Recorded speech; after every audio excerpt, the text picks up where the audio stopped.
Bom, bem-vindos a mais um podcast aqui no mês de outubro, agora falando um pouquinho sobre a reconstrução de mama, que é um tema muito importante dentro da cirurgia plástica.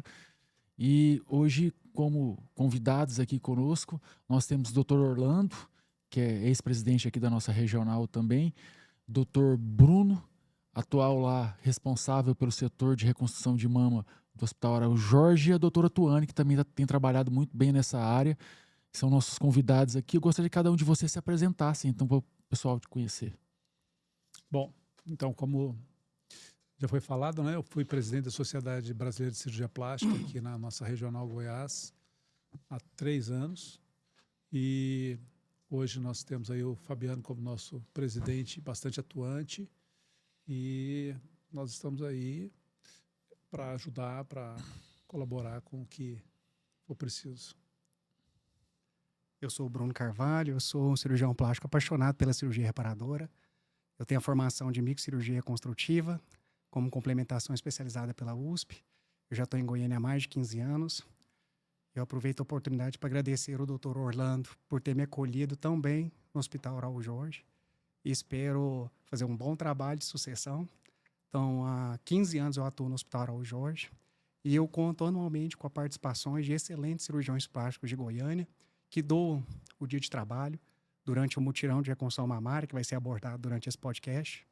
Uma dessas colegas que sempre está presente é a doutora Tuane. Então, eu me sinto lisonjeado de participar de uma discussão tão valorosa sobre reconstrução mamária com colegas tão nobres. Bom, eu sou Tuane Belotti, eu sou cirurgiã plástica e fiz a minha especialização também em reconstrução de mama no Hospital Pérola Baito, em São Paulo. Sou apaixonada por cirurgia mamária e cirurgia reconstrutiva de mama. Hoje eu estou como preceptora do Hospital das Clínicas, então na parte de reconstrução de mama, e um enorme prazer aqui estar com vocês para discutir sobre o tema. Que bom. Então, assim, já começando, né, falando um pouquinho, o que atraiu vocês na reconstrução mamária? Bom, eu quando estava já no final da minha residência de cirurgia plástica, eu tive a oportunidade de passar pelo Hospital do Câncer em São Paulo, que é o Hospital C. Camargo, né? E no estágio que eu fiz lá, tive a oportunidade de ver bastante reconstrução mamária. E aí me interessei bastante pelo tema, mas vi que ficar ali, só ali, era pouco. Então, apesar de ser um serviço muito bom, um serviço de excelência, um serviço que é reconhecido mundialmente, né? E principalmente no Brasil, é um serviço que drena pacientes do Brasil todo para lá. Mas pelo tempo que eu fiquei, eu acho que foi pouco, então procurei me especializar mais, procurei focar um pouco mais nessa parte de reconstrução mamária e fui também lá para o Pérola Byton, como a doutora Tuane já citou aqui, que esteve lá, né? Então eu passei pelo Pérola Byton também. E tive muitas oportunidades lá e pude ver uma outra, assim, claro que sempre os mesmos tratamentos, mas às vezes umas abordagens diferentes, porque a gente sabe que cada serviço tinha uma maneira de abordar cada tipo de cirurgia. Então, me interessei bastante pela reconstrução, pelo fato de ter passado pelos 2 maiores serviços de reconstrução mamária do país, né? Então, naquele momento, eram considerados os 2 melhores serviços do país. Claro, sem deixar de lembrar o INCA e alguns outros serviços de excelência que temos no Brasil, mas a gente estava ali nesses grandes serviços. Então, eu me interessei pela cirurgia. E aí também pelo lado social, né? Que a gente via aquelas pacientes carentes e que precisavam de tratamento. Naquela época, a maioria das pacientes que eram submetidas à mastectomia, né, a retirada da mama pelo câncer, elas não tinham oportunidade de fazer reconstrução mamária, justamente porque tinham poucos cirurgiões que faziam, né, poucos serviços davam para a paciente a oportunidade de fazer reconstrução, principalmente as reconstruções imediatas. Então, eu vi ali uma oportunidade de poder desenvolver um grande trabalho voltado também para o lado social. Eu gosto muito de fazer cirurgia de reconstrução e o que me chamou a atenção na reconstrução mamária é o aspecto psicológico da mama como marca da identidade feminina. Eu aprendi, não nos livros, mas ao longo dos corredores das enfermarias dos hospitais que eu já tive a oportunidade de trabalhar, que a mama representa uma parte muito importante da identidade da mulher. A mulher, quando é submetida à mastectomia, que é a retirada da mama, ela pode até se sentir curada, mas ela não se sente completa. Uhum. Daí a importância dessa etapa final do tratamento do câncer de mama, que corresponde à reconstrução da mama que foi retirada. As mulheres mastectomizadas se sentem tristes, debilitadas, muitas vezes deprimidas. Depois que elas têm a oportunidade de passar pela reconstrução imediata ou a reconstrução tardia, elas recuperam a possibilidade de resgatar o relacionamento conjugal. Elas melhoram o estado de humor, elas estabelecem um novo ponto de equilíbrio psicoafetivo, elas retomam suas atividades sociais. Então, isso é muito mais do que o resgate da autoestima, do autocuidado e do autoconhecimento dessa paciente que luta contra o câncer de mama. Isso tem muito mais a ver com o resgate da dignidade como ser humano e como mulher. Uhum. Então, essa é a força motriz que me estimula a fazer cirurgia de reconstrução mamária com rotina, e em especial no mês de outubro, durante a campanha que a equipe de cirurgia plástica reparadora do Hospital Harold Jorge realiza há 9 anos consecutivos, através do mutirão de reconstrução mamária pós-mastectomia, realizado sempre no aniversário de Goiânia, aproveitando o mês de outubro, em alusão à campanha nacional Outubro Rosa. Eu tive a enorme honra de conviver com o Dr. Aloysio Garcia na minha residência, e já era um apaixonado em reconstrução, e eu fui acompanhando ele por muito tempo ali na residência, me apaixonando também. Depois fui para o Hospital Pérola Baiton, e lá, doutora Ana Cláudia Buratini, que é a chefe do serviço, eu acompanhei e pude, com esses 2 cirurgiões, aprender muito, né? E pegar essa paixão, justamente como o Bruno falou, né? A reconstrução de mama. A mama é o grande símbolo da feminilidade da mulher. Então, a mulher passou pelo tratamento do câncer, ela, tudo bem, nossa, foi curada, mas ela se sente sequelada, né? Então, nós podemos participar desse final desse tratamento do câncer de mama, né, a resgatar esse grande símbolo, né, e é muito prazeroso acompanhar. Não é um acompanhamento simples, né, é o que eu procuro dizer no meu dia a dia, no acompanhamento dessas mulheres, tanto na minha clínica privada quanto no Hospital das Clínicas. Essa mulher vai ter que passar, vão ser algumas fases de tratamento ali da reconstrução, a maioria não vão passar apenas por uma cirurgia, mas nós temos a possibilidade de acompanhá-las. Nós estamos ali para, se for preciso, fazer uma cirurgia, 2, 3, até que essa mulher fale, nossa, eu estou feliz com as minhas mamas. Eu entendo que não ficou exatamente como ela era a mama de antes dela ter o câncer, mas nós podemos sim resgatar essa feminilidade, esse grande símbolo, né, e acompanhá-las aí nesse processo, principalmente, né, acolher e fazer com que essa reconstrução seja muito mais tranquila. Eu acho que nós somos muito capacitados aí para acompanhá-las nesse processo. Que ótimo. Se você me permite, o que a Tuane falou é muito importante, o raciocínio dela, porque quando a gente faz a reconstrução mamária tardia, essa reconstrução pode significar o ponto final da luta da paciente contra o câncer de mama. Uhum. Quando a paciente recebe o diagnóstico junto com os familiares do câncer de mama, além da notícia de ter que passar por uma mastectomia, a paciente fantasia a perda de outros medos que podem advir com a perda da mama, que é a perda da feminilidade, da sexualidade, da maternidade, da sensualidade. Então, a reconstrução mamária pode significar uma virada de jogo no modo como a paciente, como os familiares encaram o problema do câncer de mama. Você vê, cada um citou alguns aspectos relacionados aqui à reconstrução da mama, mas mostrando o quão a cirurgia plástica ela é importante dentro da vida das pessoas, né? Como que pequenas mudanças ocorridas aí durante todos esses períodos, cada colega estudando, modificando, buscando trazer para essas pacientes, retomar o que elas são. São seres humanos, são pessoas que são importantes, que necessitam de todos esses aspectos desenvolvidos, seja a sensualidade, seja a sexualidade, seja se sentir como mulher feminina, e que muitas vezes, de repente, ela tem um susto, passa por um um caminho tão difícil, né, que é passar pelo câncer de mama, e de repente elas sobrevivem a tudo isso e precisam ser resgatadas disso, né? Isso eu acho que é uma das coisas, eu estava conversando aqui sobre o SUS, que eu acho que é um desafio, que deveria ser uma cirurgia que deveria ser muito mais valorizada hoje pelo SUS do que ela atualmente é. A gente sabe que algumas cirurgias que nem são relacionadas ao câncer, à reconstrução, são muito mais valorizadas hoje pelo SUS do que uma reconstrução mamária que é fundamental aí para a vida da mulher como um todo, para ter uma plenitude aí e retomar o caminho dela, né? Na opinião de vocês, o que foi o grande diferencial dentro da reconstrução mamária nos últimos 20, 30 anos? Bom, nós temos alguns aspectos, né?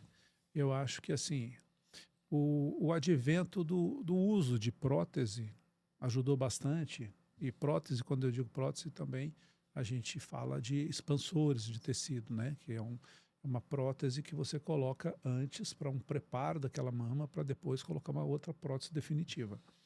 Então, é só para as pessoas entenderem como é esse expansor.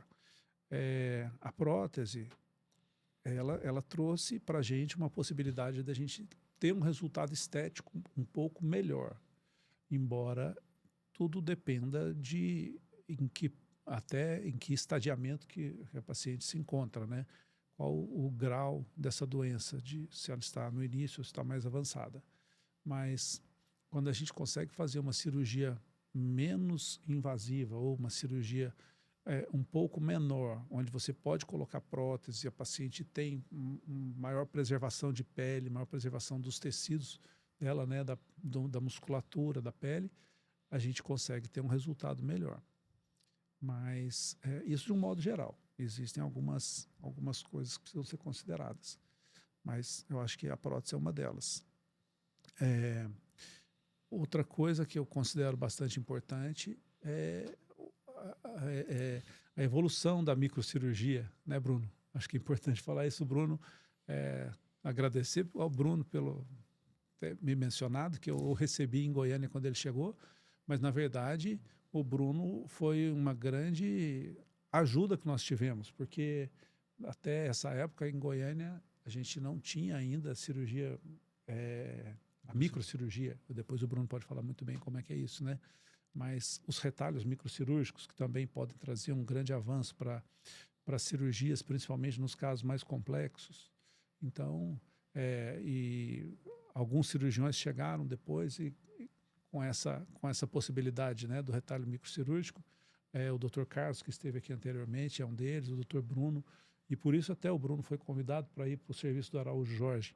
Não foi por amizade ou por indicação, foi por competência. Ele foi para lá porque realmente ele tinha alguma coisa a mais que ele poderia oferecer para o serviço. Então, ele chegou lá por isso. Então, parabéns por isso, viu, Bruno? Você foi chamado porque foi merecido. Então, acho que essas coisas é que fazem a cirurgia evoluir.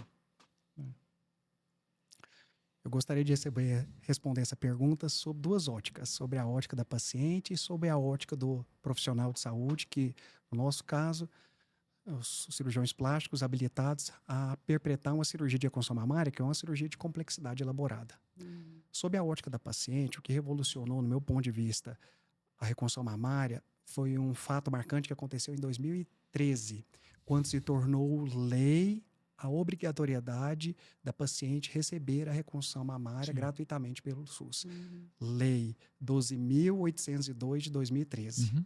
Então, esse daí foi um divisor de águas, uma mudança de mindset, tanto na cabeça da paciente quanto na cabeça do cirurgião.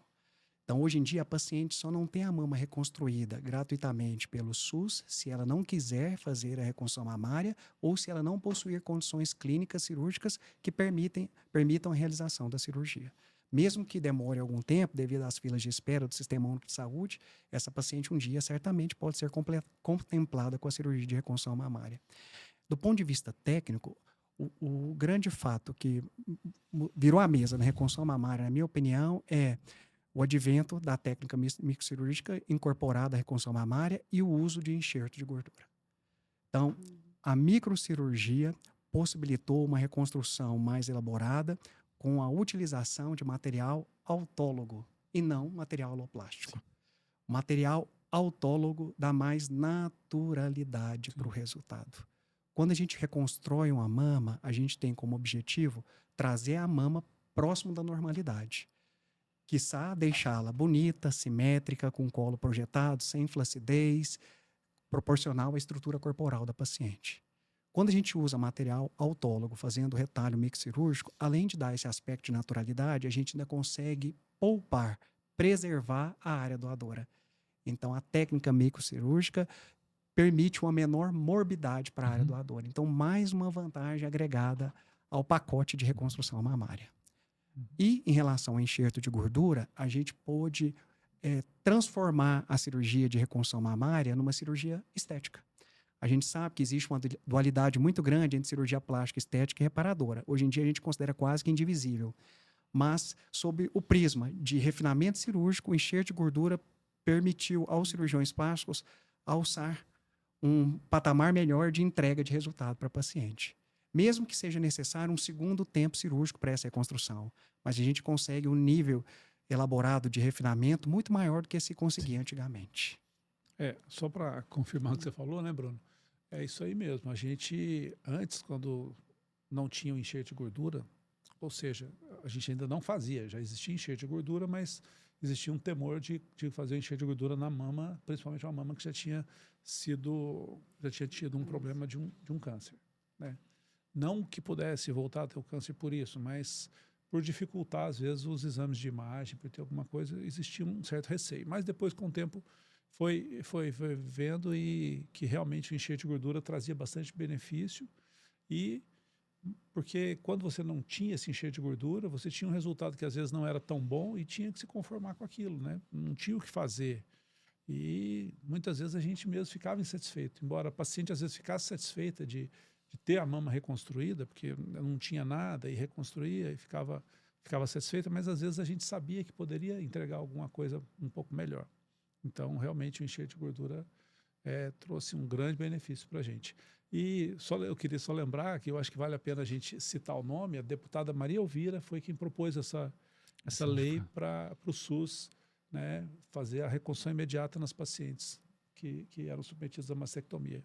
Então, acho que muito bem lembrado, né, como existe a Lei Maria da Penha, todo mundo conhece, né, Maria da Penha, então é bom falar o nome para a gente até, né, lembrar que foi ela que colocou, a deputada Maria Elvira. Bom, eu acredito que, assim, já foi falado aí. Eu acho que tanto o desenvolvimento de próteses e os expansores de pele, né, foram importantíssimos aí. A enxertia de gordura, sem dúvida, fez um grande diferencial, potencializando os nossos resultados, né? E a microcirurgia, eu acho que já foi muito bem falado aí pelos colegas. É muito bom, né? Você vai vendo, né? A gente vai acompanhando os podcasts aqui, como que a cirurgia plástica vai sendo trabalhada e como ao longo dos anos ela vai sendo aperfeiçoada e às vezes em detalhes mesmo, ou mesmo alguma coisa que a medicina ela não é uma ciência exata, né? Você vê que a gordura anteriormente era ponderada e questionada em relação à utilização na região da mama, pelos esses questionamentos em relação ao acompanhamento pós-operatório, se poderia identificar alguma alteração ou não, mas com o tempo isso vai trazendo mais tranquilidade com as evidências, e aí vai modificando e os pacientes vão sendo beneficiados com isso, né? Quando você vê, por exemplo, vocês estão, né, há quanto tempo nessa jornada? A minha pergunta para vocês é, vocês lembram de algum caso que vocês queriam contar aqui para a gente em relação à reconstrução de mama que marcou vocês? Vamos inverter. Tá, vamos lá. Mudar um pouquinho. Deixa eu pensar. São tantos, né? Especial. Mas assim, deve ter algum que falou assim, nossa, foi muito bom ter feito esse caso. Alguém lembra primeiro? Eu gostaria de contar um caso que aconteceu não faz muito tempo no Hospital Araújo Jorge. Se eu não me engano, foi há uns 2 anos atrás. A gente fez uma reconstrução mamária tardia de uma paciente, Dona Maria do Carmo. E ela, na verdade, já tinha feito a reconstrução anteriormente e faltava um segundo tempo. A gente fez uma lipoenxertia para melhorar o polo superior da mama que foi reconstruída. Teoricamente, um procedimento simples para a gente, mas que envolve uma mística, uma simbologia muito grande para a Dona Maria do Carmo. E lá no Araújo Jorge, a gente tem a oportunidade de assistir, ajudar pacientes que são muito carentes. Uhum. E, na verdade, para nós que estamos do lado de cá, como profissionais de saúde, serve como um grande aprendizado. Então, no primeiro retorno pós-operatório da Dona Maria do Carmo, o residente, que é o médico que acompanha o serviço da Santa Casa, fez o curativo, discutiu o caso com a gente, e aí ela pediu para conversar comigo em particular. Eu achei interessante, mas ao mesmo tempo eu já criei uma expectativa positiva pelo aspecto anímico da paciente. E aí ela me disse que estava muito agradecida ao Hospital Araújo Jorge, à equipe da cirurgia plástica, e que tinha um presente para mim. Então a Dona Maria do Carmo abriu a bolsa e tirou uma balinha Frigel. Ela falou assim: doutor Bruno, eu sei que isso não é muito para você, mas é o que eu dou conta de comprar para você. É tudo que eu posso te dar. Na verdade, o que ela estava me dando ali era energia positiva, orações, uma bênção realmente, que é o que a gente recebe de forma altruísta. Porque quando você faz um trabalho de solidariedade, caridade, você gera esperança, produz alento e você consegue ressignificar a vida dessas pacientes. Então, acho que essa é apenas uma das lembranças, de várias lembranças positivas que eu tenho e que agregam para o Bruno homem, para o Bruno profissional, para o Bruno cirurgião plástico e agora para o Bruno pai. Eu também, assim, a gente tem muitas situações que a gente já passou, né? Muitas situações, assim, que você encontra paciente depois em alguns lugares, encontra na rua ou encontra em alguma outra situação e vê aquela paciente bem, isso aí é muito confortante para a gente. Uma história que eu tenho para contar, assim, não é uma história tão feliz, não tem um final tão feliz, mas o que a gente conseguiu proporcionar para a paciente naquele tempo, eu acho que é muito importante. Foi a primeira paciente que eu operei quando eu cheguei aqui em Goiânia. Eu fui lá para o Hospital Araújo Jorge, e era o meu primeiro dia lá, e tinha uma paciente muito complicada, uma paciente terminal, que ela tinha uma recidiva tumoral, já era talvez a terceira ou quarta, não me lembro tão bem, recidiva local do tumor dela. Então, era uma paciente que ela estava internada, já sem perspectiva nenhuma de voltar para casa, era uma paciente terminal, mas era uma paciente jovem ainda, tinha menos de 40 anos. Como o caso dela era um caso muito grave, né, e foi descoberto muito tarde, então ela não conseguiu ter a cura da doença, mas ela estava lá internada esperando o fim, né? E aí a cirurgia dela, ela não tinha mais o que ser feito, mas ela tinha um tumor, aquela recidiva tinha um cheiro muito ruim, um mau cheiro, era uma ferida exposta, né? Então, assim, era um caso muito ruim. E ela não tinha como ir para casa porque ela tinha filhos pequenos.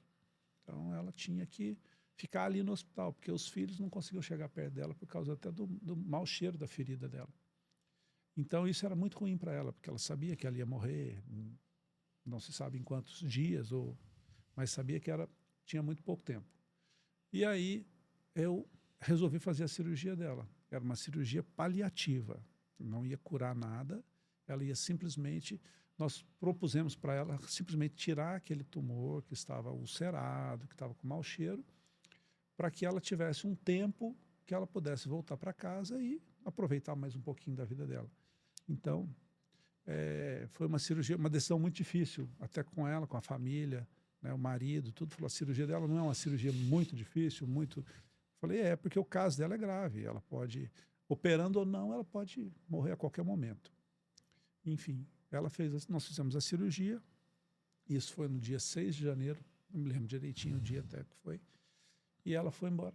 Foi embora para a casa dela, né, sem aquela ferida, embora ela tivesse metástase em outros lugares, a doença dela ainda é muito grave, mas ela foi embora para casa com aquele ferimento fechado, sem aquela ferida. E conseguiu ficar com os filhos dela, conseguiu aproveitar um pouco mais os filhos dela. E ela veio a falecer 1 ano depois. Quase exatamente 1 ano depois, porque foi bem no finalzinho do ano, em dezembro, que eu soube do acontecimento. Então, isso aí deu um certo conforto para a gente saber que a gente pôde proporcionar para ela uma situação, né, que ela pudesse aproveitar um pouquinho mais junto com a família, preparar mais os filhos dela. Então, foi a mensagem que eu recebi depois da família me contando isso, que ela teve essa oportunidade e que ela não teria se ela não tivesse feito a cirurgia. Então, isso é o que nos alegra, né? de certa maneira, embora a gente, às vezes, nos encontre em situações muito difíceis, muito tristes, o final não era o final que a gente queria, né? Mas a gente conseguiu melhorar para ela, dar essa possibilidade. Com Então, certeza, qualidade de vida, né? sim. Me lembrando agora de o tanto que nós conseguimos dar qualidade de vida, né? Um caso que me veio aqui, uma paciente do Hospital das Clínicas também, ela teve um tumor não. Quando bebê, 10 dias de vida, ela fez uma infecção na região da mama. Então, ela não desenvolveu a mama ao longo do desenvolvimento dela. E ela me encontrou no Hospital das Clínicas, então, quando a primeira vez que eu a conheci, ela estava com 16 anos. E o pai dela, nós estamos esperando há anos conseguir entrar aqui na fila, né, para a gente poder fazer essa cirurgia. E quando ela chegou, nós estávamos sem expansores no hospital. E ficamos assim por 1 ano e 8 meses. Então, prometemos, você está tudo pronto, ela já tinha feito os exames pré-operatórios, assim que chegar o expansor, você vai ser chamada. E aí, 1 ano e 8 meses depois, chegaram os expansores. E veio o pai dela, né, e falou assim, doutora, então ela já com quase 18 anos. E a menina muito, assim, você via que psicologicamente ela de moletom, sabe, toda com vergonha da região da mama, né? E a proposta para ela foi uma reconstrução com o músculo das costas, com o grande dorsal, né? Com um expansor de pele. E fizemos a reconstrução dela. E antes de fazer, então, o pai dela me falou assim, né? O pai dela falou, doutora, eu não sei o que é mais difícil. Se é esperar o que nós esperamos até agora, tem quase 18 anos que nós estamos esperando a possibilidade dela fazer essa reconstrução, ou se é agora entregá-la para você para fazer a cirurgia. Eu peguei na mão dele e falei, calma, né? É natural, o senhor está com medo agora, né? Porque, afinal, esperaram 18 anos. Ela, com 10 dias de vida, ela passou por, na época, bebezinho, parece que ela passou por 4 desbridamentos cirúrgicos. E desbridamentos, né, para quem estiver assistindo aí, cirurgias para tirar aquela pele que acaba morrendo ali no lugar, que vai dando necrose, né? E não desenvolveu a mama, então nós fizemos a reconstrução. E o pai dela, no dia, a gente solicita, né, para que venha com um cirurgião cirúrgico, e no dia ela não tinha, o pai falou que não tinha condição de comprar o sutiã. E a gente sempre consegue doações dos nossos pacientes, no particular, eu sempre faço, gente, me dê sutiã, me dê para levar para as pacientes que não têm. E nós demos um sutiã, eu consegui um sutiã para ela. No primeiro retorno, fizemos a cirurgia, e já deixamos o expansor ali já expandido, já ficou muito bonito. E com 2 expansões, a mama dela estava muito bonita, muito parecida com a outra mama. Mas antes aí da segunda expansão, no primeiro retorno, após finalizado as expansões, ela já vem de sutiã. Ela veio como se fosse de top. Ali, ela chegou no Hospital das Clínicas ali, o sutiã para ela era um top. Mas nem preciso te perguntar se tá feliz demais. Ela, doutora, agora, que hora que eu posso tirar isso aqui? Porque a partir de agora é só top. E ontem, ela me procurou no Instagram, né, tal. E ontem ela estava me mandando umas fotinhas, né, assim, do Instagram. A gente vê o tanto que a gente consegue dar aí qualidade de vida. Sim. Né? Agora autoestima, né? Autoestima, ela toda feliz aí a gente acompanha ali no Instagram as postagens, né? Ela me mostrou algumas fotinhas ontem, toda feliz. Então, assim, o que a gente está aqui é para proporcionar, né, é esse resgate mesmo desse grande símbolo e dar qualidade de vida. Em outros casos, né, tão importante quanto a possibilidade que o doutor falou, né, de deixar essa paciente voltar para casa, de, né, conseguir resgatar aí, tirar a dor, tirar esse tumor que está sangrando, esse tumor que às vezes está com mau cheiro, e a possibilidade dela voltar para ficar com a família, né, e curtir ali os últimos meses ou ano de vida. Assim, isso é uma história triste, demais. né? Mas eu acho que é importante a gente lembrar também, até para as pacientes, que as pessoas estão ouvindo e pode ser que tenha alguém na família que tenha um câncer de mama, mas lembrar que hoje o índice de cura é muito alto, né? Porque a gente, quando conta uma história triste assim, é ruim, né? Porque quem ouve acha que sempre vai ter esse final ruim. Mas não é. O câncer de mama hoje, o índice de cura chega a em torno de 90%. Né? Então, a grande maioria das nossas pacientes grande maioria mesmo, elas vão ficar curadas e vão ficar com mama, né? Então, assim, eu acho que é uma situação bastante positiva. Favorável, E a gente né? tem que lembrar isso para que ninguém se desanime, não, com o diagnóstico de câncer, que, né, tem que tocar para frente, que a chance de cura é muito alta. Bruno. 2 detalhes importantes. Essa história da Tuane é muito inspiradora, né?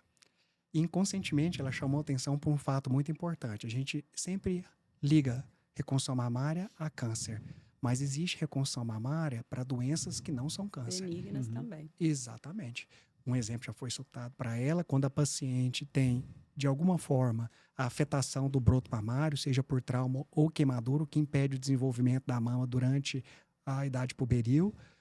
Outras possibilidades são a síndrome de Poland, que é uma doença na qual a paciente tem um hipodesenvolvimento ou ausência da mama, do músculo peitoral, dos arcos costais, pode ter até ausência de pilificação, ausência de pelos na axila e alterações nos dedos, sendo que a mais comum é a sindactilia. E nas grandes deformidades torácicas, com assimetrias dos arcos costais, tipo, incluindo o pectus escavato e o pectus carinato, onde as mamas ficam bem disformes. E isso afeta muito o lado psicológico das pacientes. Em relação ao que o Orlando falou, ele chamou atenção para um detalhe muito importante, que é como a cirurgia reparadora permite que o cirurgião possa servir. Né? Então, eu acho que a cirurgia reparadora tem esse aspecto de poder sempre ajudar o próximo. E, se você me permite, eu lembrei de um fato rápido, em 2 minutos eu finalizo. Eu contei um caso de um consultório do Hospital Raul Jorge, mas aconteceu um caso na minha clínica privada. Logo quando eu comecei em Goiânia, eu não tinha muitas pacientes, meu consultório estava vazio. E aí a minha secretária disse que a profissional diarista queria consultar comigo, mas que ela não tinha condições de pagar a consulta. E eu falei, não, deixa ela entrar. À toa, deixa eu bater um papo com ela. Quando ela entrou no consultório, era um caso de reconstrução mamária. Dona Silene, eu me recordo que esses casos marcam muito a gente. E ela falou que o sonho dela era fazer a reconstrução mamária, porque ela tinha 2 sonhos na vida. Um era ver o filho formado, mas o filho morreu assassinado. E ela me disse que a ausência de mama no peito dela estava assassinando ela gradativamente. Essa fala dela me sensibilizou muito e eu resolvi ajudá-la a fazer a cirurgia sem cobrar nada. E a minha secretária ainda me questionou na época, doutor Bruno, mas ela não tem condições de pagar. Eu falei, não, eu sei, mas eu quero ajudá-la. E, como eu disse, ela era diarista. Aí nós fizemos a cirurgia e ela trabalhava não só no local onde eu atendia, ela fazia outros trabalhos avulsos, inclusive em alguns condomínios fechados, privados em Goiânia. Então, ela tinha contatos com pacientes de padrão mais elevado.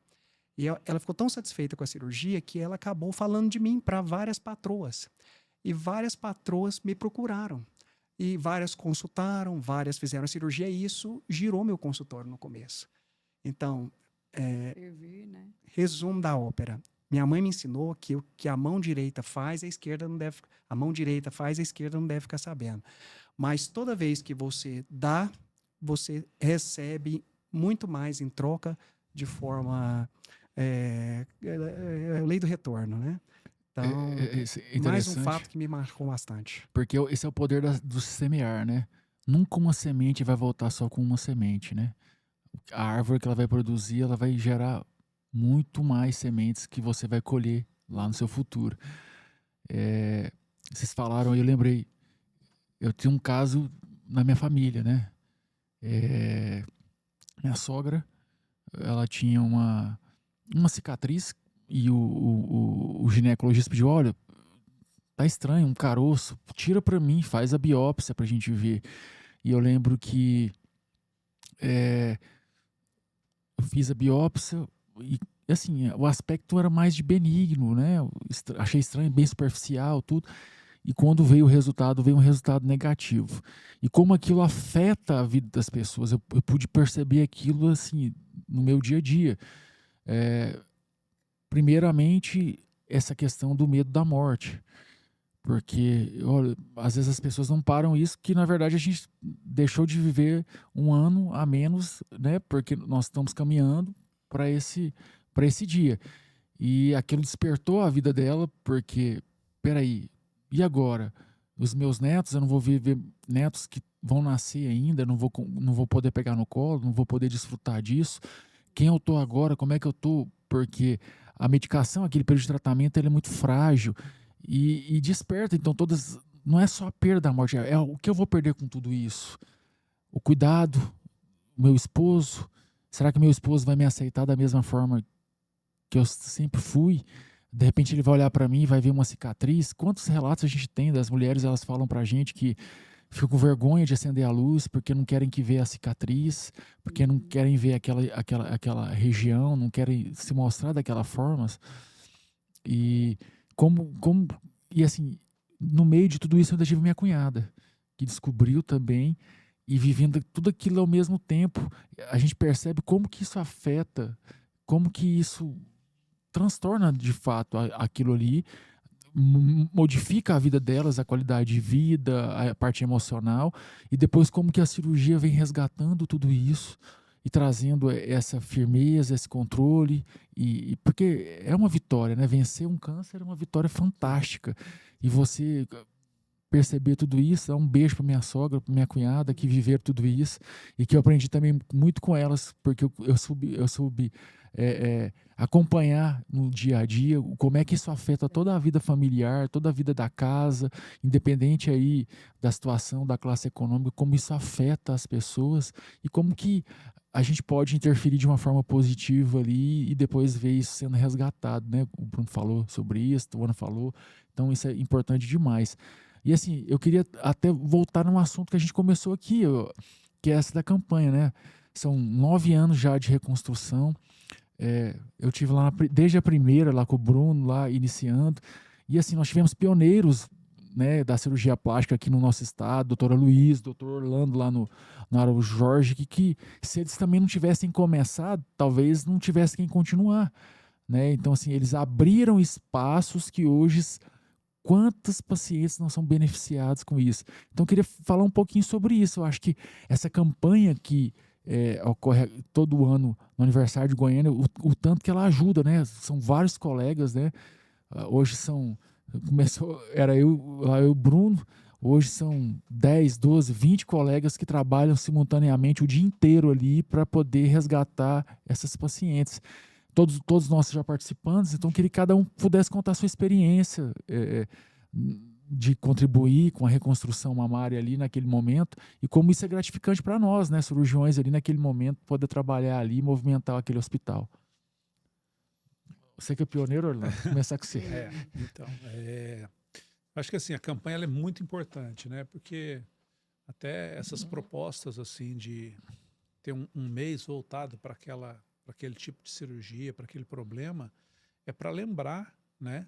Lembrar do problema, lembrar a paciente que ela tem que fazer exame de prevenção, né? Tem que lembrar, todos nós, lembrar o cirurgião que o problema existe, e tem muita gente, tem muito paciente para ser atendido e às vezes a gente não consegue atender todo mundo, então, durante o ano, né? Então, a campanha nesse mês de outubro visa isso.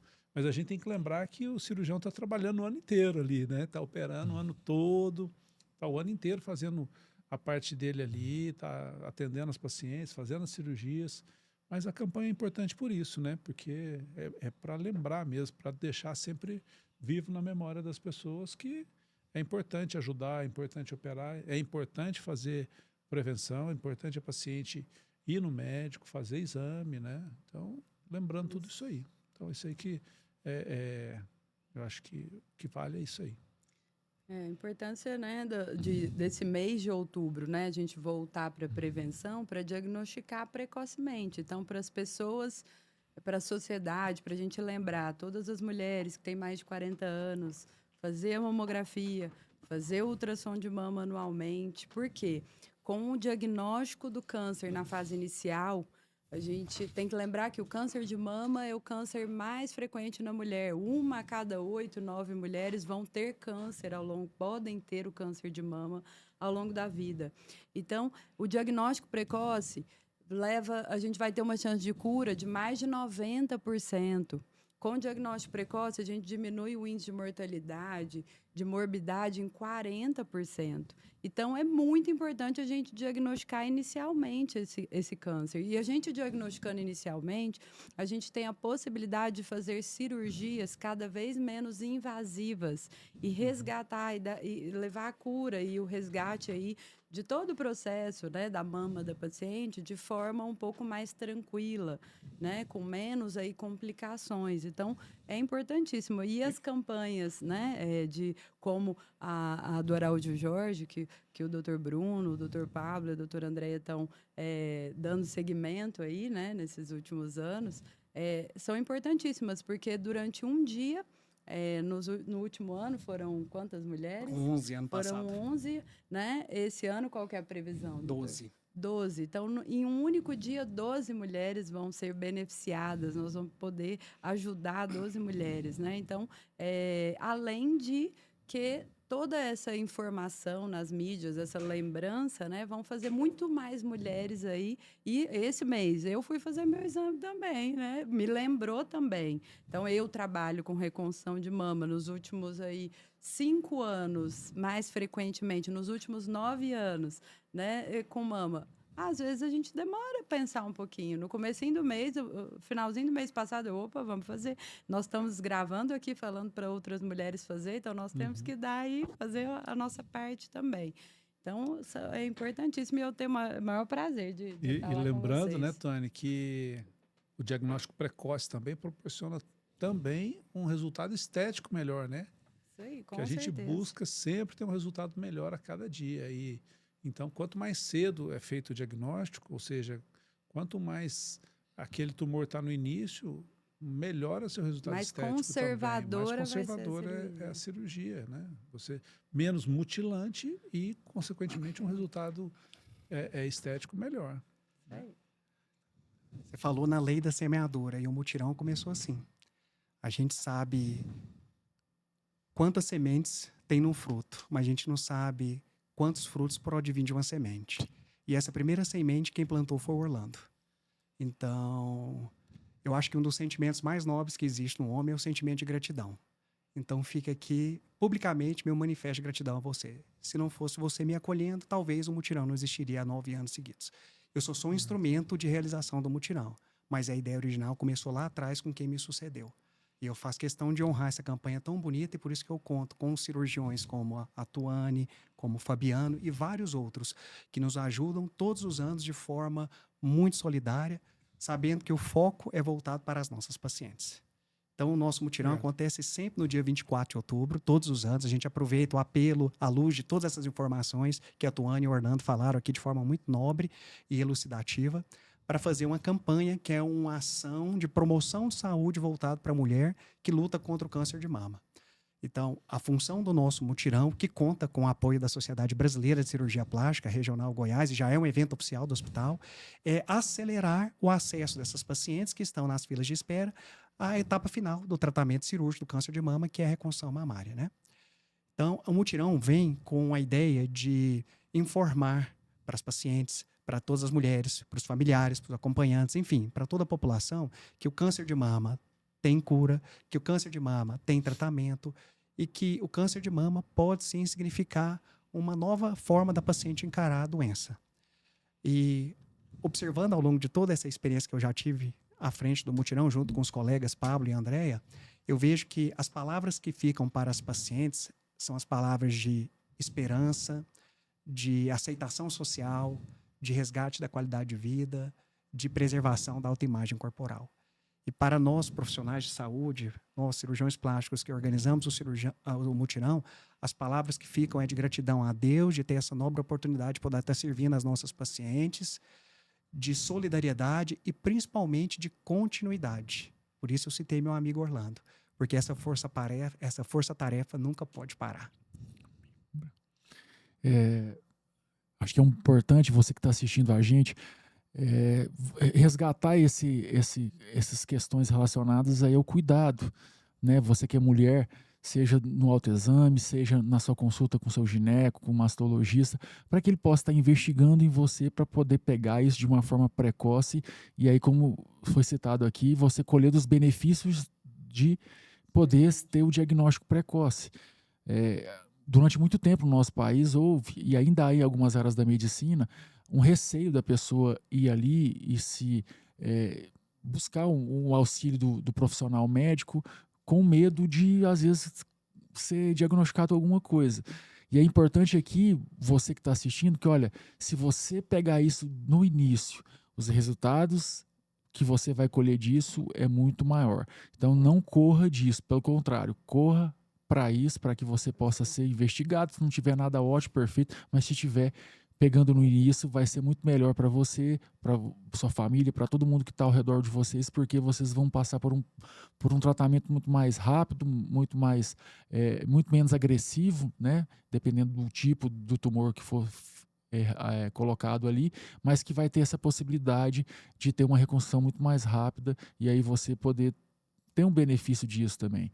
Então, acho que isso é importante. A gente está aqui para trazer mesmo a informação para a sociedade e a sociedade olhar para isso com olhos mesmo de resgatar isso e de estimular. Você que está aí, estimule suas amigas para que possam estar examinando, autoexaminando, correndo atrás disso para que todo esse trabalho possa ocorrer e ocorrer de forma mais precoce possível.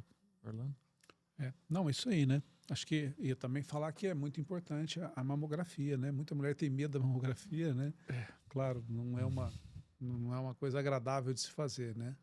Mas lembrar que com o diagnóstico precoce, né? Então, como já foi falado, né? A chance de cura é muito grande. E eu falo sempre assim para o paciente: a paciente chega lá com um diagnóstico de câncer de mama, chegam geralmente apavoradas, fragilizadas, né? Com muito medo. Então a gente fala assim: olha, você tem um diagnóstico de um câncer de mama, mas você vai enfrentar, lógico que vai ser uma tempestade, né? Mas isso vai passar. E com certeza você vai sair maior do que você entrou, vai sair melhor do que você entrou, porque você vai ter alguns ensinamentos, você vai ter algumas experiências que vai fazer com que você aprenda muita coisa, sua vida vai mudar, pode mudar para melhor, na maioria das vezes, né? Claro, a gente sempre que você tem um resultado bom no final, né? A paciente sai muito melhor do que ela entrou. Então, eu falo assim: você vai passar por uma situação difícil, mas você vai passar por isso vai acabar e você vai tá melhor. Então, acho que não só para incentivar a paciente, para dar só uma força, mas também é uma verdade, né? A gente não está mentindo, já que a gente tem o índice de cura alto, mas é importante lembrar todo mundo, está aí a campanha para isso, que tem que ser feito o exame, né? A mamografia é um exame chato, dolorido, mas é importante, é ele que dá o diagnóstico. Isso, e é importante a gente falar. Precoce ainda, antes de você sentir que tem alguma coisa, que você tem um tumor, né? Um palpável ali. Então, por isso que é importante o exame. A importância, né, da mamografia, doutor Orlando. E a gente lembrar que a mamografia não substitui ultrassom não substitui ressonância, né?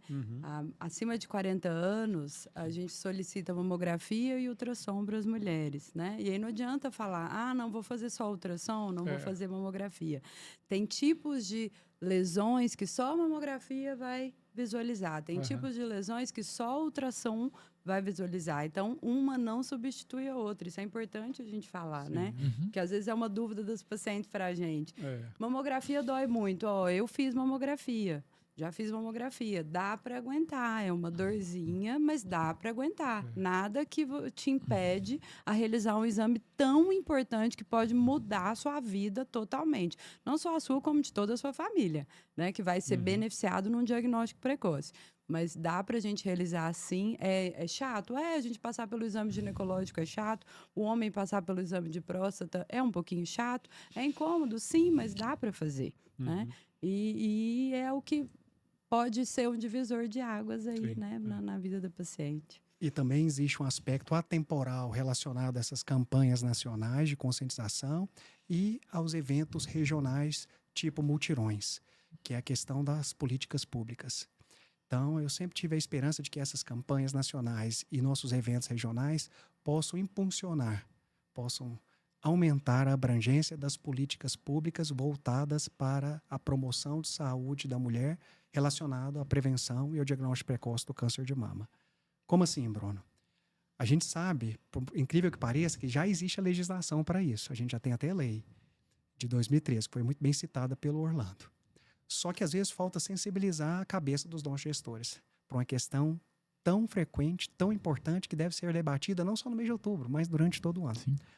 E quando eu falo de políticas públicas voltadas para essa questão, essa política deveria fomentar a construção de mais centros de referência de nível de complexidade secundária e terciária para absorver a cirurgia de reconstrução, estimular a formação de mais profissionais cirurgiões plásticos habilitados e capacitados para realizar a cirurgia de reconstrução mamária, melhorar os insumos para a realização da cirurgia, principalmente próteses e expansores, porque muitas vezes, durante a campanha, a gente já foi fazer a reconstrução e ficamos refém da ausência desses materiais que são muito importantes para a etapa cirúrgica.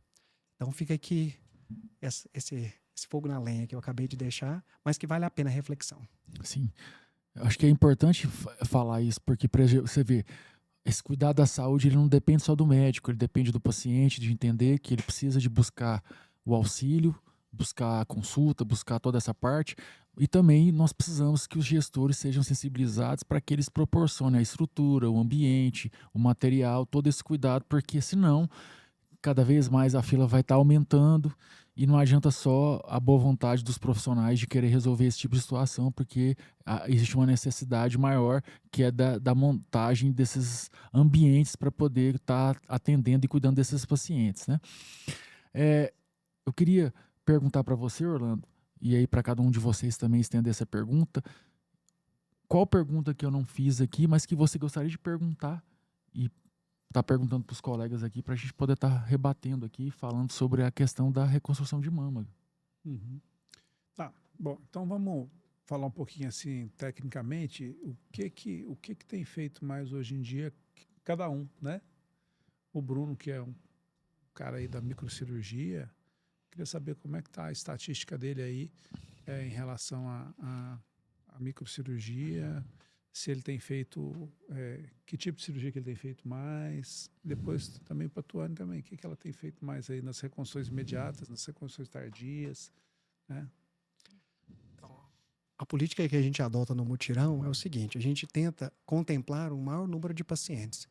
Então, infelizmente, durante o mutirão, a gente não faz muita reconstrução microcirúrgica, porque essa cirurgia demanda um tempo cirúrgico maior, mobiliza muitas pessoas da equipe e a gente não consegue dar vazão a atender todas as pacientes que necessitam daquele acesso para poder acelerar a reconstrução mamária. Mas ao longo do ano a gente faz o planejamento de algumas reconstruções microcirúrgicas. Existem alguns nuances que a gente deve obedecer no período pré-operatório para fazer essa cirurgia. A gente evita fazer a reconstrução microcirúrgica usando o retalho do músculo reto abdominal, que é conhecido como TRAN, em pacientes que já têm cirurgias plásticas abdominais prévias. A gente evita fazer a cirurgia quando a paciente já tem uma incisão na região abdominal. A mais comum delas é conhecida como incisão de Kocher, que foi muito utilizada no passado, antes da videocirurgia, para fazer a cirurgia de colecistectomia, que é a cirurgia de retirada da vesícula. E a gente também tem um pouco de receio de fazer essa cirurgia, transplante microcirúrgico do retalho abdominal para fazer a mama em pacientes obesas. Então, considerando esses critérios, se a paciente for magra e se a paciente desejar uma mama mais natural, a gente pode sim lançar a mão do retalho TRAN. O retalho microcirúrgico mais realizado é o TRAN.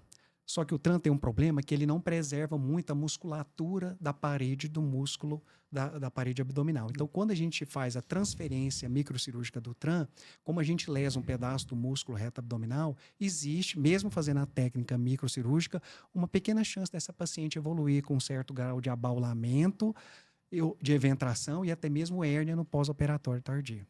Então, a técnica de eleição, no meu ponto de vista, seria o TRAN SM, que é o TRAN Muscle Sparing, no qual a gente consegue fazer a dissecção da perfurante da artéria epigástrica que leva à artéria epigástrica inferior, ou fazer o retalho conhecido como DIEP, que é o retalho da perfurante da artéria epigástrica inferior. Nesses casos, a gente consegue praticamente preservar quase que 100% da integridade da parede abdominal.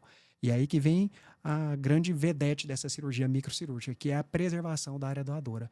Zero morbidade no pós-operatório tardio. Então, a paciente, além de ganhar uma reconstrução mamária com tecido autólogo, ela ainda ganha uma abdominoplastia. Muito bom. Está preservada a área doadora. Uhum. Aí, Viajei aqui agora, qual que foi? Não, eu vou, assim, mas, o que você tem feito mais nas no dia a dia, reconstruções? tá. Imediatas Reconstrução imediata. nas Então, para tardias reconstrução também. imediata, o paciente foi indicado fazer adenomastectomia, que é retirar a mama, o miolo da mama toda.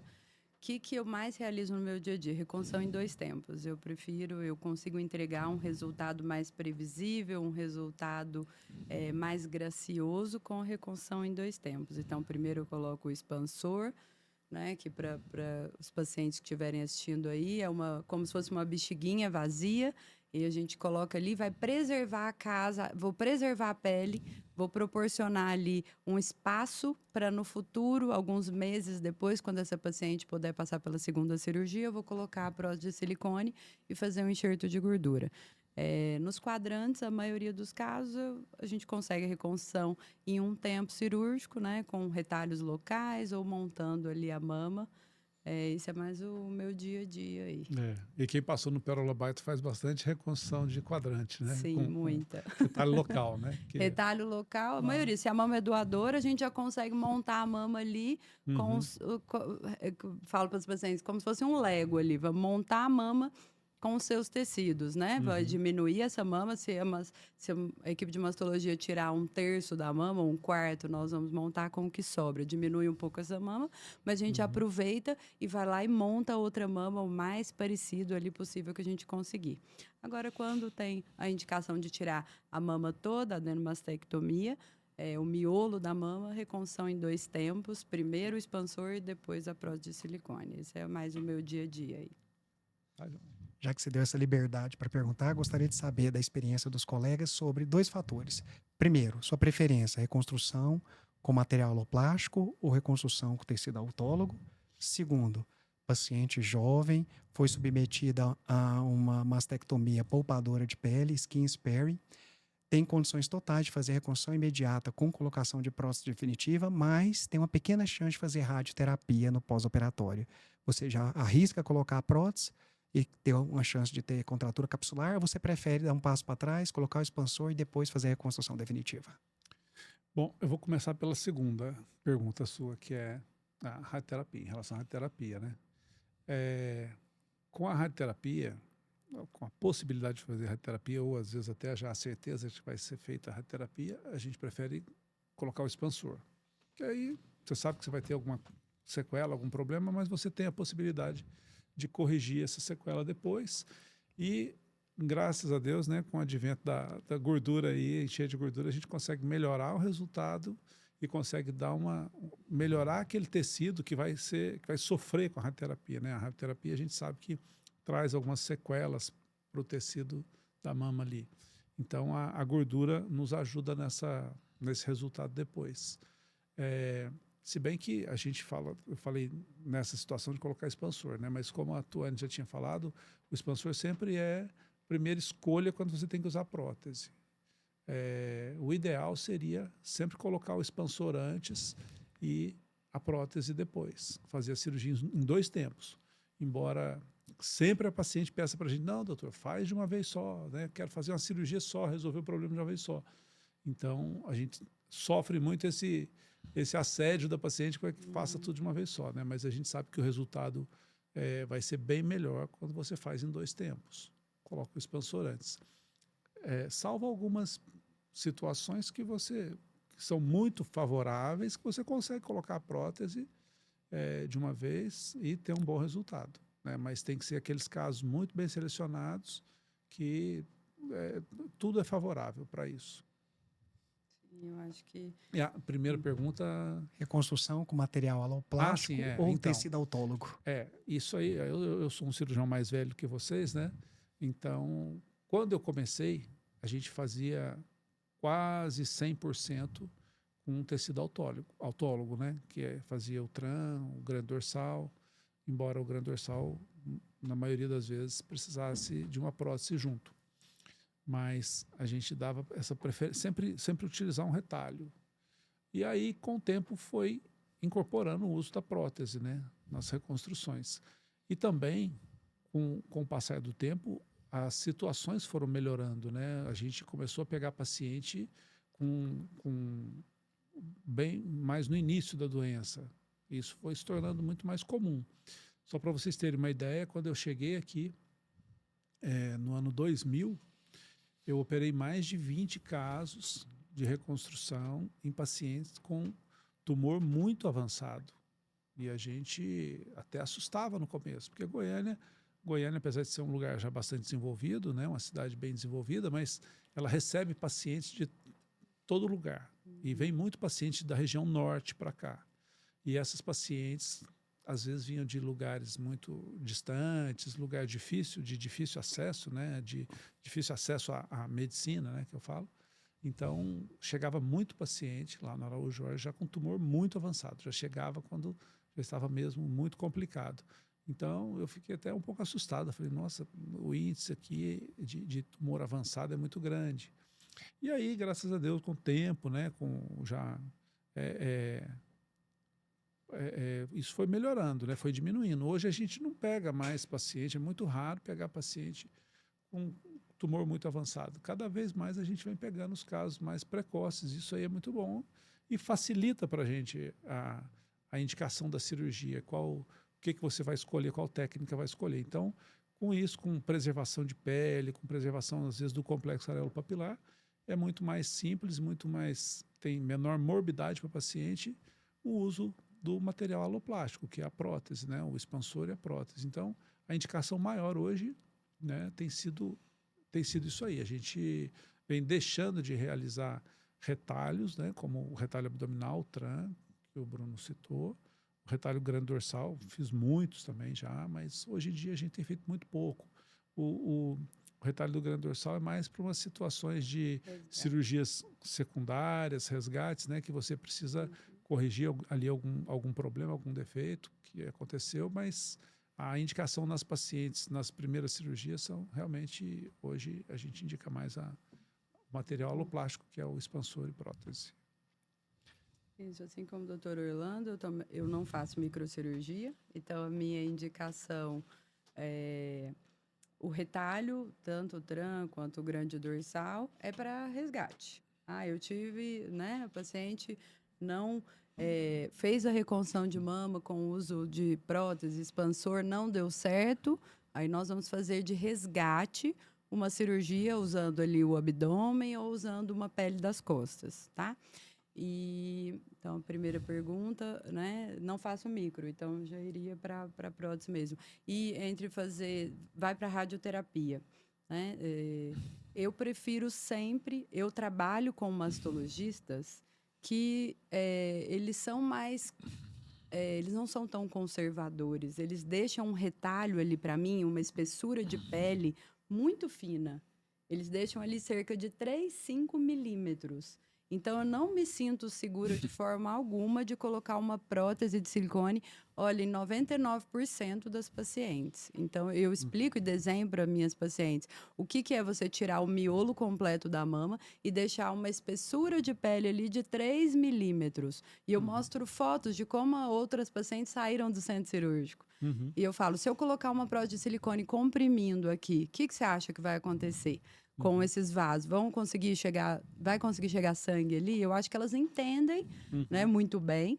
Então, em 99% dos casos, eu não me sinto segura de forma alguma de colocar a prótese imediatamente. Pela realidade das equipes de mastologia que eu trabalho hoje. Essa é a minha realidade. Para fechar com chave de ouro essa parte técnica, gostaria de saber de vocês se vocês têm experiência com o uso da matriz dérmica biológica e o uso de tela sintética absorvível. Posso começar? Bom, a matriz dérmica eu já cheguei a usar. Mas, primeiro, é um material muito caro, muito difícil de você incorporar na sua rotina, porque aumenta muito o custo da cirurgia. E eu não tive assim um bom resultado com o uso da matriz. Mesmo porque, quando eu comecei a usar a matriz, eu já usava tela. Aí a tela não é uma tela sintética 100%, né? A tela mista que a gente usa, né? Mista quer dizer que ela é metade absorvível, metade inabsorvível. Eu falei sintética, eu falei errado. Mista é absorvível e inabsorvível. Ou seja, metade dela vai ser absorvida. Mas, então, eu já usava a tela já há bastante tempo. Então, eu não me adaptei bem com a matriz. Hoje, o que eu vejo é que as pessoas que usavam matriz pararam de usar e estão começando a usar a tela. Então, assim, é uma coisa que você tem para você melhorar seu resultado, né? E, às vezes, conseguir te salvar em algumas situações que você não tem muito o que fazer ali. Então, a tela, eu acho que ajuda bastante. Embora ainda não seja assim, uma técnica muito difundida ou talvez até, como dizer assim, não é uma coisa assim que existem muitos estudos, mas a gente que faz há bastante tempo e já usou há bastante tempo, a gente vê que ajuda bastante, tem um bom resultado e não temos nenhuma complicação com ela. Então, isso nos ajuda bastante. Na minha experiência, pelo custo, a dificuldade de conseguir a matriz dérmica, não tenho muita experiência. Eu já tive presente em 2 cirurgias. Existe um mutirão de reconstrução de mama que ele foi iniciado, ele chama Dia da Boa Vontade, lá em João Pessoa. E desde que eu fui no Pérola, a doutora Ana Cláudia, que é a chefe, me chama para ir para esse mutirão. Ele acontece em março. Esse ano vai ser em Recife. Então, em 2 vezes nesse mutirão, eu já entrei com a doutora Marcela Camarota, de Brasília, e ela usou a matriz, né? Então, eu já tive a possibilidade de assistir, de presenciar a utilização. Hoje eu vejo que a Marcela, nos congressos, ela fala para a gente que ela utiliza muito mais em resgate em pacientes pós-radioterapia, né? Em casos muito bem selecionados ali. Mas eu não tenho vivência. A tela eu nunca usei. É interessante também, assim, eu tive uma experiência com a utilização de matriz dérmica, mas fora nos Estados Unidos, de acompanhar alguns casos, mas a matriz dérmica para mama é diferente dessa matriz dérmica utilizada, por exemplo, para reconstrução em trauma, queimaduras. São extremamente diferentes a espessura e a forma. Então isso dificulta muito, porque no Brasil a disponibilidade normalmente é para a matriz dérmica utilizada nessas reconstruções. E aí você vai adaptar ela para utilizar na mama, ela não tem a mesma como é que eu posso? Adaptabilidade para aquela região. Então isso acho que é um desafio que a gente tem. Infelizmente, assim, nós temos uma certa dificuldade. Eu converso muito com o pessoal de fora, trazia material para cá, e eles falam o seguinte, que existe uma dificuldade muito grande. O Brasil é um dos países mais difíceis de entrar algum tipo de material para poder passar todo pelo processo aqui de adaptação da Anvisa, tudo. É muito difícil. Então, muitos deles desistem no meio do caminho e acaba que esse produto não chega para ser beneficiado para os pacientes. Então, é um desafio. Eu prefiro usar a tela do que a matriz por 2 motivos. A matriz é cara, custo elevado, e a matriz, pelo menos a que tem disponível no Brasil, ela é muito espessa, como o Fabiano falou, parece um papelão. Você tem dificuldade de fazer a conformação para a adaptação da prótese, e isso gera um transtorno que é muito grande para o cirurgião plástico, ele não consegue dar o formato que ele deseja. Apesar de que os estudos mostram que o uso da matriz diminui a chance de contratura em comparação com a tela, né? Eu gosto de usar a tela em cirurgia pós-radioterapia ou quando a paciente evolui com contratura capsular, fazendo ou não radioterapia prévia.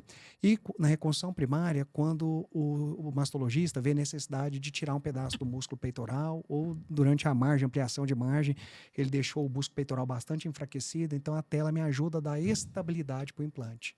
E essa estabilidade gera durabilidade para a reconstrução, numa posterior troca do expansor por prótese, ou mesmo quando eu já coloco a prótese definitiva. E qual tela que você usa? Galaflex. Ou tem uma que chama Unapro.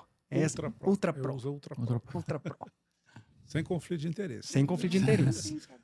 Só para citar mesmo. Mas é bom que a pessoa se adapte, que às vezes vai ter um colega escutando, poxa, vou procurar, quem que eu vou procurar? Ele vai ter essa acessibilidade. Passo para vocês fazerem as considerações finais, né? A gente agradecer.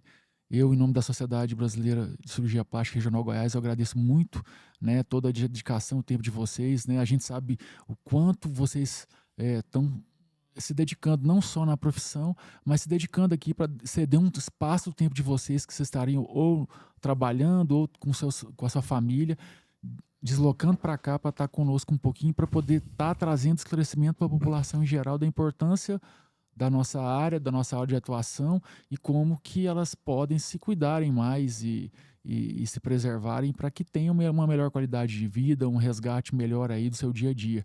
Muito obrigado, né, Bruno, Tuane e até esqueci, Orlando, pelo carinho e pelo cuidado de estar aqui conosco. Muito obrigado mesmo, né? Orlando tem uma história aí conosco, história de construção de um serviço, de ter sido nosso ex-presidente. Muito grato aí por tudo que você fez. Obrigado. Bom, como consideração final, gostaria assim, só de lembrar que a cirurgia da mama, né, nos casos de câncer de mama, é uma cirurgia que ela requer um tratamento multidisciplinar. Então, assim, acho que é muito importante a interação entre a equipe, né? Qual que é a função do mastologista? O mastologista é aquele que vai operar a paciente, tirar aquele tumor, tirar a mama, tratar a doença, né? O cirurgião plástico é quem vai fazer a reconstrução da mama, porque é o médico que está habilitado a fazer a reconstrução, preocupado com a estética, né? Claro que também preocupado com a cura da paciente, mas não é a função dele essa daí. Ele está preocupado com o resultado estético da paciente. Mas claro que a gente tem que pensar em tudo, mas por isso a importância de ser um tratamento multidisciplinar. Cada um tem a sua preocupação maior, cada um tem o seu foco. O oncologista, né, o oncologista clínico é quem vai fazer a quimioterapia, o radioterapeuta é quem vai fazer a radioterapia. Então, assim, a gente tem que entender um pouquinho das outras áreas, que a gente vai trabalhar junto, mas a gente tem que entender muito bem da nossa área. A gente tem que saber muito daquilo que a gente é o responsável. Então, se eu sou o responsável pela reconstrução, pela parte estética, eu tenho que saber tudo sobre aquilo. Eu não tenho a obrigação de saber tudo das outras áreas, mas eu tenho que saber um pouco das outras também, porque o tratamento é multidisciplinar e a gente vai discutir para trazer o melhor resultado possível para a paciente. Mas eu acho que cada um tem que preocupar muito bem com isso, de fazer muito bem a sua parte, fazer o melhor possível da sua parte e deixar aquilo que não é da parte dele para o outro colega, que é o especialista na área dele. Com isso, a gente está oferecendo o melhor para a paciente. Tá bom? É isso que eu queria dizer. Vou aproveitar o gancho do Orlando em relação a esse aspecto interdisciplinar do tratamento do câncer de mama e ressaltar a importância de profissionais que às vezes ficam no plano de fundo, mas que são muito importantes para que o processo da reconstrução ocorra de forma eficaz. Então, ano passado, durante o mutirão, eu fiz questão de fazer um agradecimento pontual para a participação dos radioterapeutas, dos patologistas, das psicólogas, das assistentes sociais e das fisioterapeutas. Sem esses profissionais, o nosso trabalho seria em vão.